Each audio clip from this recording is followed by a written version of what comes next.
오늘 함께 보실 하나님의 말씀은 시편 35편 5절에서 8절 말씀입니다. 말씀을 나누기 전 먼저 카리스를 준비해 주시기 바랍니다.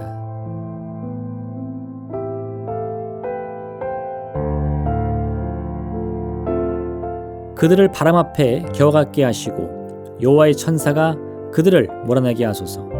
그들의 길을 어둡고 미끄럽게 하시며 여호와의 천사가 그들을 뒤쫓게 하소서. 그들이 까닭없이 나를 잡으려고 그들의 그물을 웅덩이에 숨기며 까닭없이 내 생명을 해하려고 함정을 파싸오니 멸망이 순식간에 그들에게 닥치게 하시며 그가 숨긴 그물에 자기가 잡히게 하시며 멸망 중에 떨어지게 하소서. 아멘.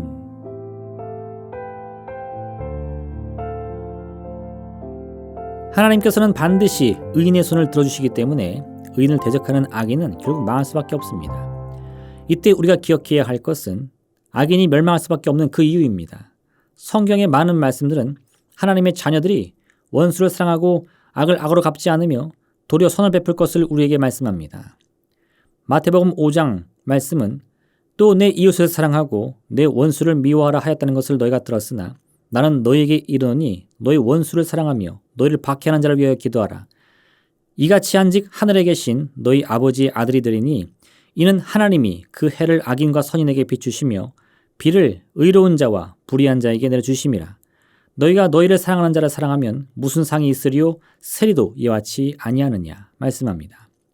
로마서 12장 17절 말씀은 아무에게도 악을 악으로 갚지 말고 모든 사람 앞에서 선한 일을 도모하라 말씀합니다.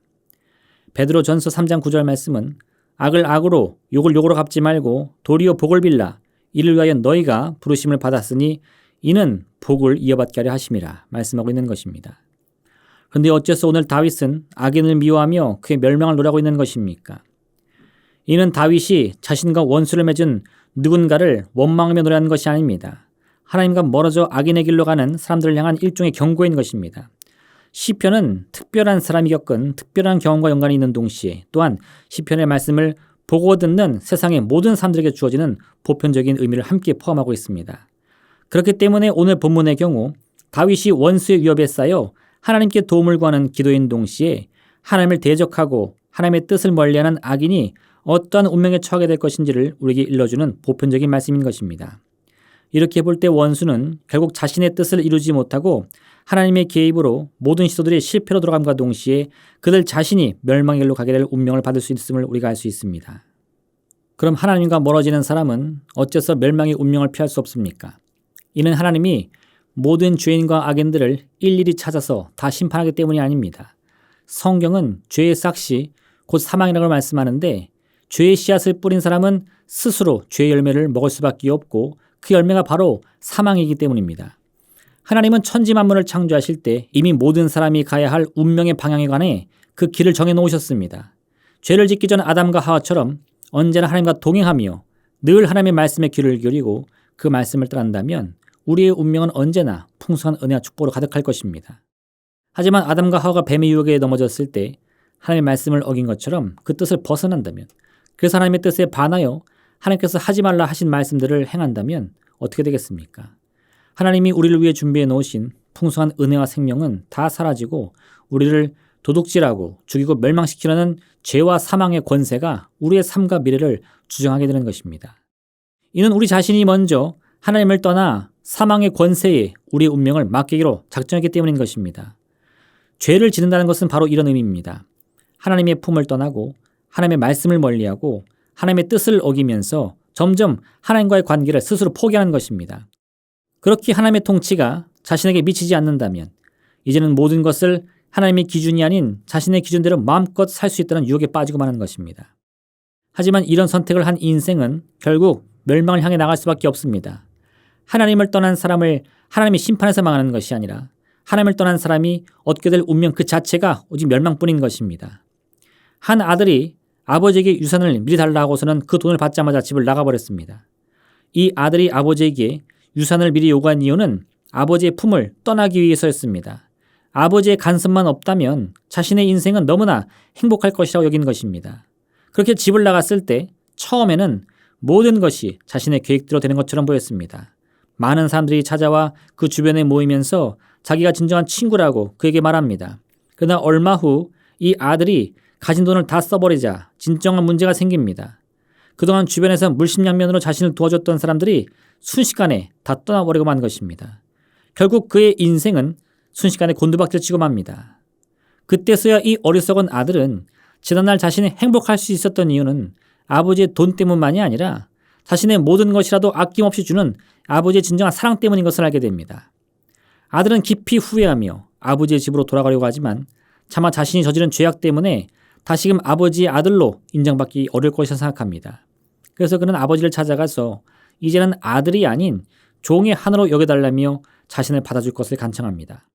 그러자 아버지는 잃어버린 아들이 돌아왔다며 기쁨을 감추지 않고 돌아온 아들을 얼싸안고 새 옷을 입히고 새 신을 신기고 동네 사람들 모두를 초청하여 성대한 잔치를 벌인 것입니다. 그제서야 이 아들은 자신을 향한 아버지의 사랑이 얼마나 크고 위대한 것인지를 마음 깊이 깨닫게 된 것입니다. 우리를 향한 하나님의 사랑은 이와 같습니다. 그런데도 이를 알지 못하고 어리석은 아들처럼 스스로 하나님의 품을 떠나려고 한다면 그는 결국 자신의 선택으로 인해 망하게 되는 것입니다.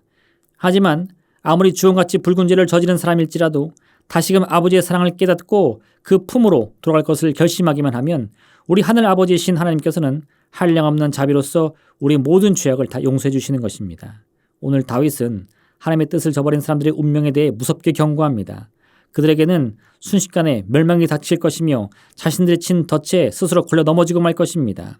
하지만 이는 끝까지 고집을 피우며 하나님을 대적하는 어리석은 자들에 대한 경고인 것입니다.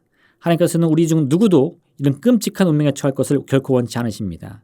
니느웨 성에 좌우를 분별하지 못했던 아둔한 12만 명의 백성들조차 국리를 여기신 하나님께서 우리가 언제든 죄의 길을 돌이켜 하나님께로 돌아가고자 한다면 그를 기쁨으로 맞이해 주실 것입니다. 이 변함없고 그 끝을 알 수 없는 하나님의 사랑에 의지하여 모든 죄악과 어둠을 떨쳐내고 하나님의 참된 자녀로서의 행복한 삶, 당당한 삶을 살아가는 여러분 되시기를 주님의 이름으로 부탁드립니다. 기도하겠습니다.